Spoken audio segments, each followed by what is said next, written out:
I'm here to talk to you about triads and what triads are good for, why we should learn them, and how to find them. The very first thing to start with is, what is a triad? So a triad is just a collection of three notes that complete a major or minor chord. It's the simplest version of a chord that's out there, with the exception of a 5 chord, also known as a power chord. Power chord is technically just the 1 and the 5. But because there's no 3 in there, a power chord is neither major nor minor. So, when I was younger, I used to use a lot of power chords. These days, I don't use them hardly at all. There's just not enough melody in it for me. Anyway, so back to triads. 3 notes that give you an understanding of whether that chord is major or minor. So why is this helpful? This is something that players like Jimmy Page use a lot, that whole like Stairway to Heaven. What is it?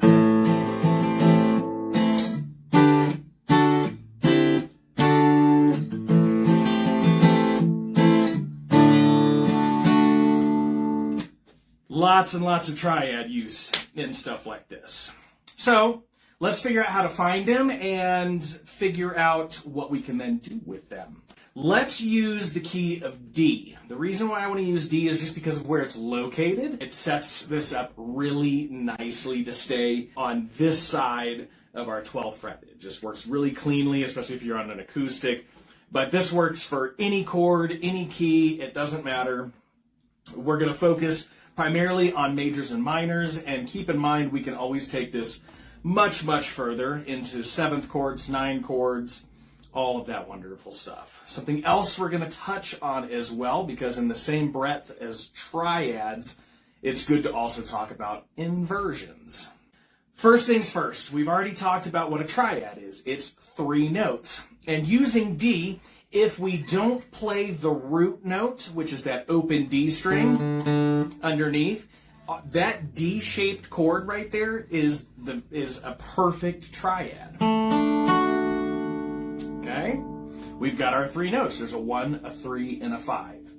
And this is why I wanted to also mention inversions in the same breath. So an inversion, there's, for a major or minor chord, when we have 3 notes, there are 3 inversions. We have our root position, which would be 1, 3, 5. What the root position means is that my root note is on the bottom of the stack of notes. It really doesn't matter what's going on afterwards. It matters what's on the bottom. So root position means the root is on the bottom. 1, 3, 5. 1's on the bottom. Okay? A first inversion is when the 3rd is on the bottom. So if we continue that chord up, I just went from 1, 3, 5 to now I'm 3, 5, 1. Okay? So now my 3rd is on the bottom. 3, 5, 1. That makes it our first inversion. And for a second inversion, I'll continue through that chord, and now the 5th is on the bottom. So it's 5, 1, 3. Root position, first inversion, second inversion. And if you were to continue through that, you could do like a, which would also be a root position. That's 1, 3, 5, yep. And then you could do a second inversion. Oop. And continue through, on up, and so forth and so forth. Root positions, root's on the bottom. First inversion is the 3rd is on the bottom. Second inversion, 5th is on the bottom. Let's go back to where we were. This shape right here, this triad, is technically a second inversion triad. And that's because we have the 5th on the bottom, you have the root then in the middle, and the 3rd on the top. So since the 5th is on the bottom here, that's a second inversion D chord. Okay, moving up, the next chord shape that we'll need will be our A shape, if you know about the caged system. It's this bar chord for D. That's your root note is on the 5th fret of the A string, and then you make the A shape afterwards. If we take the top 3 strings from this chord, and we just have 1, 2, 3, okay? This would be a root position, because this right here is D. 1, 3, 5. And I know that that's my D using my octaves. So that would be the next shape that we're looking for. Once again, you just take this shape and you just grab the top 3 strings from it. The last chord shape that we'll need will be the E-shaped bar chord. So I come up here to my D, and this is the one that looks just like an E, and we do the exact same thing. I just take the top 3 strings from this, and this would be a first inversion because the 3rd is on the bottom now. 3, 5, 1. 1, 3, 5, 5, 1, 3. And we have all of those nice, wonderful inversions on the top. Once again, this is definitely that sort of Jimmy Page sort of approach of finding these triads. So that's major triads. There's a bunch of different ways that we can continue to go about this, but I don't want my video to take 5 hours. So there's some good standard shapes for you to learn for your major. Let's take a look at minor so we can kind of complete the package here. Since we were using major, we swapped to minor, so now I'm using my D minor shape. And the wonderful beauty of this is still a second inversion of a D minor, because my 5th is on the bottom. Remember, we're not playing the open string there. This is just to get the idea behind it. So we have 5, 1, minor 3rd. That's easy enough. That's just a regular D chord. We know about that one. Using that same A shape, we change that to a D minor, and we steal just the top 3 strings from it. And that is our root position triad. 1, minor 3rd, 5th. Okay. Using our E position, that was major. We drop that 3rd down to turn it into minor. Okay. And we steal the top 3 strings. And once again, that's our first inversion. That's minor 3rd, 5, 1. So we have all of those at our disposal now, right? Triads. You could continue through your chord. So hypothetically speaking, let's take this A-shaped D chord. I could leave out the 1 here on the bottom here just to make it a little bit easier to fret, come up to our minor 3rd and play 3, 5, 1. That's just stealing the front half of this chord, but adding the minor 3rd instead. And you have a first inversion D minor chord. 3, 5, 1. You could continue that through 5, 1, 3, second inversion, and then you wind up back at the top. Right?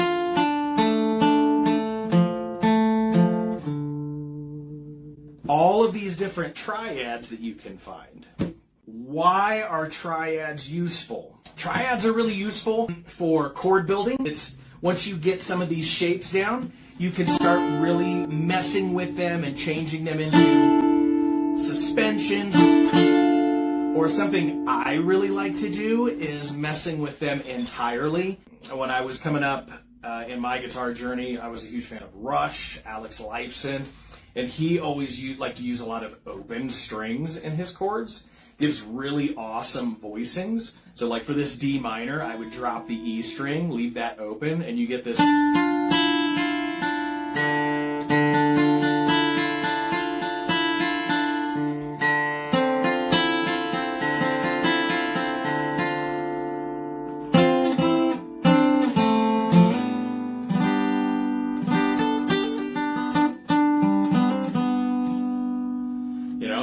just running through triads is an awesome way to create some of that movement and get yourself out of just our standard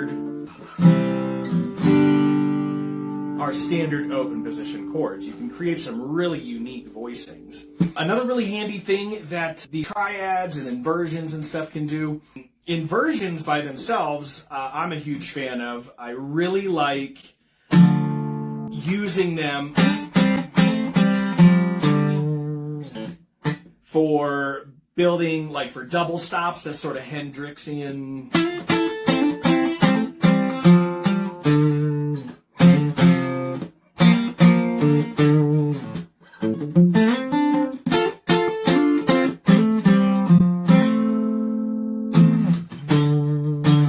Those sorts of double stop ideas. Another thing that's really cool and useful is when you get sort of that idea of outlining your chords, whenever it comes to playing lead, you know that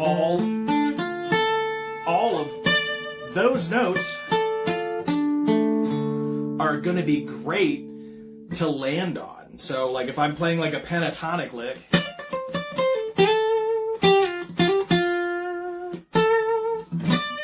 those are all of my chord tones. So those are excellent ones to land on to start with. Just good all-around notes. Once you get a little more comfortable on the fretboard, you should start seeing those chords. And really, that shape, that D shape, which does continue, it's part of the C shape, kind of that sort of caged idea. Or in the case of minor, hearkening back to my lesson on arpeggios.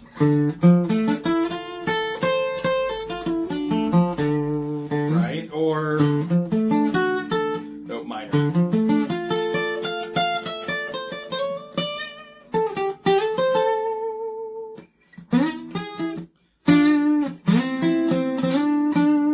Running out of frets up here, I need to stop.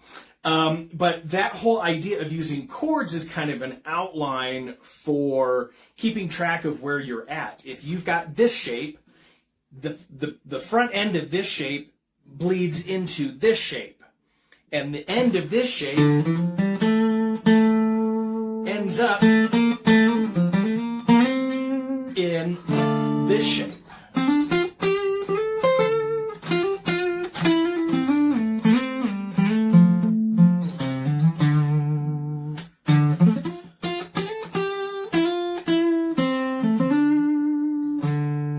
So it should help give you kind of a roadmap as to what you're doing. If you did want to dive in deeper into this subject, adding sevens, adding nines into the equation, keeping in mind that the more notes that you add, the more inversions you have, because there's all these different mixing and matchings of what note goes on the bottom of these chords.